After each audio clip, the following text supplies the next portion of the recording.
Bonjour à tous et bienvenue sur Coffee Geek. Aujourd'hui, on se retrouve pour que je puisse vous présenter deux tempeurs, donc le tempeur de Timor, tous deux dynamimétriques, l'un avec la base striée et l'autre avec la base plane. Alors ces deux tempeurs qui sont tous deux fournis avec un support en caoutchouc. C'est un design qui est franchement massif, donc quand on compare par exemple par rapport au Nordcore V4 que je possède, qui lui c'est juste un ressort, il n'est pas dynamimétrique, mais on voit qu'il est quand même beaucoup plus imposant. Entièrement en métal, en aluminium et en inox. Et quand on appuie, on sent franchement l'impact qui est fort. Alors bien sûr, quand on appuie sur le porte-filtre, ce sera beaucoup moins fort par rapport à quand je le fais sur le plan de travail. Et vous verrez que cette caractéristique est quand même appréciable. Pourquoi? Eh ben, c'est parce que quand on utilise le temper, eh ben, en fait, il n'y aura plus de café sur les contours du filtre. Je vais vous montrer ça dans un instant. Donc pour ce faire, eh ben, j'ai déjà préalablement moulu 18 grammes de café. Donc je passe le WDT. Hop.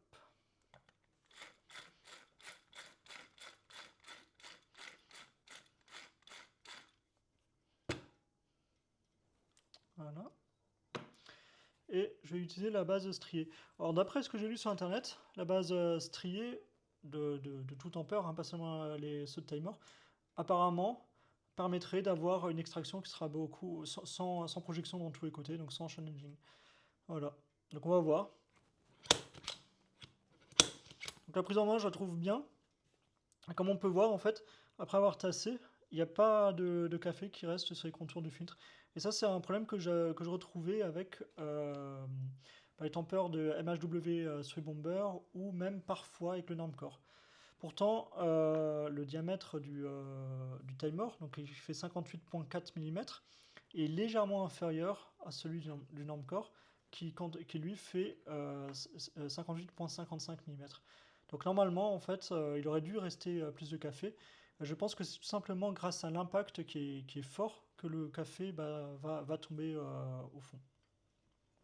Donc après, je mets mon puck screen.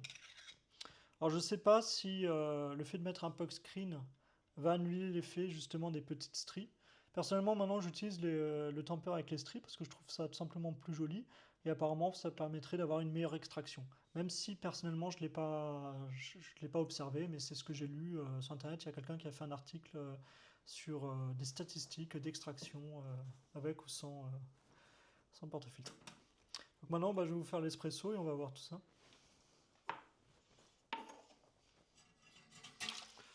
Donc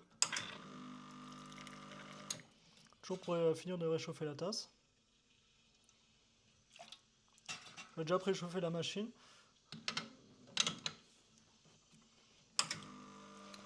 Et grâce au flow control, j'essaie de maintenir 9 bars de pression.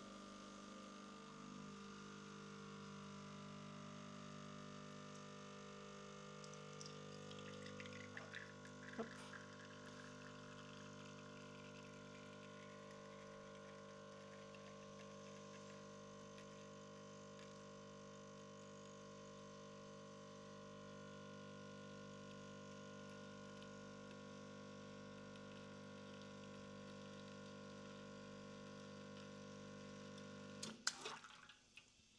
Et voilà. Donc un café espresso parfaitement réalisé.